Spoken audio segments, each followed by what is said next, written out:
नमस्कार दोस्तों, मैं प्रदीप कुमार सिंह स्वागत करता हूं आपका मेडिटेन चैनल पे। इस चैनल पे हम हर दिन आपके लिए एक नए मेडिकल टॉपिक लाते हैं और उसको सिंपल और इंटरेस्टिंग वे में आपको समझाते हैं। दोस्तों, आज का टॉपिक है एलएफटी टेस्ट। एलएफटी मतलब लिवर फंक्शन टेस्ट। ये एक ऐसा टेस्ट है जिससे हमें हमारा लिवर कैसे फंक्शन कर रहा है या लिवर में कोई इन्फेक्शन है या कुछ डैमेज हुआ हो, वो उससे पता चलता है। इससे लिवर का जो बिलिरुबिन है, एंजाइम्स है, उसके लेवल्स को हम पता करते हैं। जनरली ये टेस्ट डॉक्टर कब रिकमेंड करते हैं? अगर आपको जॉन्डिस हो या फिर आप एक्सेस अल्कोहल इंटेक कर रहे हो या फिर हेपेटाइटिस इन्फेक्शन हो या कोई लिवर का इन्फेक्शन हो या फिर आप ऐसा कोई मेडिसिन ले रहे हैं जिससे आपका लिवर भी अफेक्टेड हो सकता है। इन सब कंडीशनों में डॉक्टर आपको रिकमेंड करते हैं एलएफटी टेस्ट करने के लिए। दोस्तों, अब हम डिटेल में जानेंगे कि इसके नॉर्मल पैरामीटर्स क्या होता है और उसके नॉर्मल रेंज क्या होते हैं। तो चलिए आगे बढ़ते हैं, एलएफटी के पैरामीटर के बारे में डिस्कस करते हैं। एलएफटी का जो सबसे पहला पैरामीटर आता है वो है बिलिरुबिन। बिलिरुबिन 3 प्रकार के होते हैं: total bilirubin, direct bilirubin and indirect bilirubin. Total bilirubin उसका नॉर्मल रेंज है 0.3 से 1.2 और डायरेक्ट बिलिरुबिन उसका नॉर्मल रीडिंग है 0.1 से 0.3 और जो इनडायरेक्ट बिलिरुबिन होता है उसका नॉर्मल रेंज होता है 0.2 से 0.8।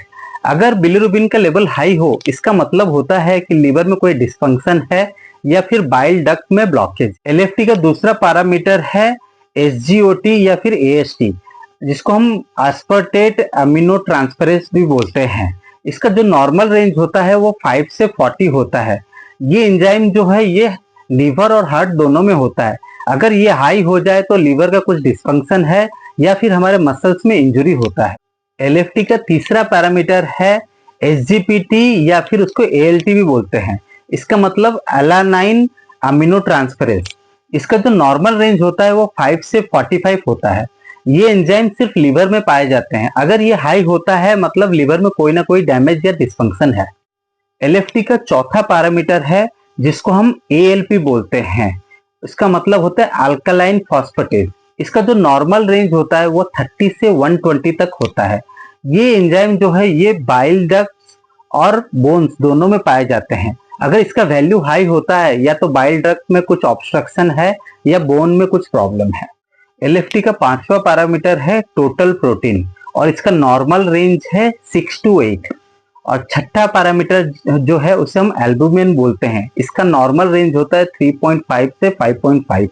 ये प्रोटीन जो है वो लिवर बनाता है। अगर इसमें इसका वैल्यू हाई होता है तो लिवर में कुछ डिस्फंक्शन है। एलएफटी का 7वां पैरामीटर है ग्लोबुलिन। इसका नॉर्मल रेंज होता है 2.0 से 3.5। ये एक इम्यून रिलेटेड प्रोटीन है। अब आ गया एलएफटी का 8वां पैरामीटर। इसे A/G रेशियो बोलते हैं, यानी कि एल्बुमिन और ग्लोबुलिन का रेशियो। इसका नॉर्मल रेंज है 1.0 से 2.2। एलएफटी का जो 10वां पैरामीटर है उसे हम पीटी बोलते हैं, यानी कि प्रोथ्रोम्बिन टाइम। इसका जो नॉर्मल रेंज होता है 11 से 15 सेकेंड्स।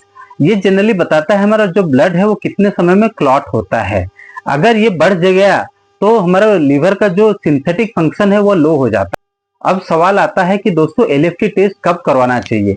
एलएफटी टेस्ट तब करवाना चाहिए, समझिए आपको अगर फटीग हो या फिर आपको हमेशा स्ट्रेस रहता हो या फिर आपको कोई लिवर डिस्फंक्शन हो या फिर आपके स्किन और आईज जो हो येलो पड़ गए हो या फिर आपको ओबेसिटी का प्रॉब्लम हो या फैटी लिवर डिजीज हो या फिर आप रेगुलरली अल्कोहल कंज्यूम कर रहे हो। इन सब कंडीशन में आपको एलएफटी टेस्ट कराना चाहिए। इसके साथ कुछ मेडिसिन ऐसे होते हैं उसके भी कंजप्शन से हमारा एलएफटी लेवल बढ़ जाता है, इसलिए हमको भी एलएफटी टेस्ट कराना चाहिए। जैसे कि टीबी के मेडिसिन हो गया, कोलेस्ट्रॉल के मेडिसिन हो गया या एक्सेसिव पेन किलर के यूज करने से भी लिवर डिस्फंक्शन हो सकता है, जिस केस में डॉक्टर हमको रिकमेंड करते हैं एलएफटी टेस्ट करवाने की। तो दोस्तों, आज हमने जाना एलएफटी क्या है और इसके नॉर्मल पैरामीटर्स क्या होते हैं और उनके रेंजेस क्या हैं। दोस्तों, एलएफटी एक सिंपल लिवर फंक्शन टेस्ट है, लेकिन इसका इंपॉर्टेंस बहुत ज्यादा है। इसका अगर रेंज जो अबनॉर्मल हो गया तो हमारे लिवर में बहुत सारे प्रॉब्लम हो सकते हैं। तो दोस्तों, आज होपफुली आपको एलएफटी का जो पूरा मेजरमेंट्स है वो सब आपको पता चल गया है। तो नेक्स्ट टाइम आप जब भी अपना ब्लड टेस्ट करवाएंगे तो एलएफटी का जो रिपोर्ट आता है आप खुद रीड कर पाएंगे, कौन सा वैल्यू ज्यादा है उसको देख के आप डॉक्टर से कंसल्ट भी कर सकते हैं। होपफुली ये वीडियो आपको पसंद आया हो। और कमेंट में बताइए कि हम किस सब्जेक्ट के ऊपर में नेक्स्ट वीडियो बनाए, और हमारे चैनल मेड इन 10 को लाइक करना और सब्सक्राइब करना ना भूले, और इस वीडियो को ज्यादा से ज्यादा लोगों तक शेयर कीजिए। नमस्कार।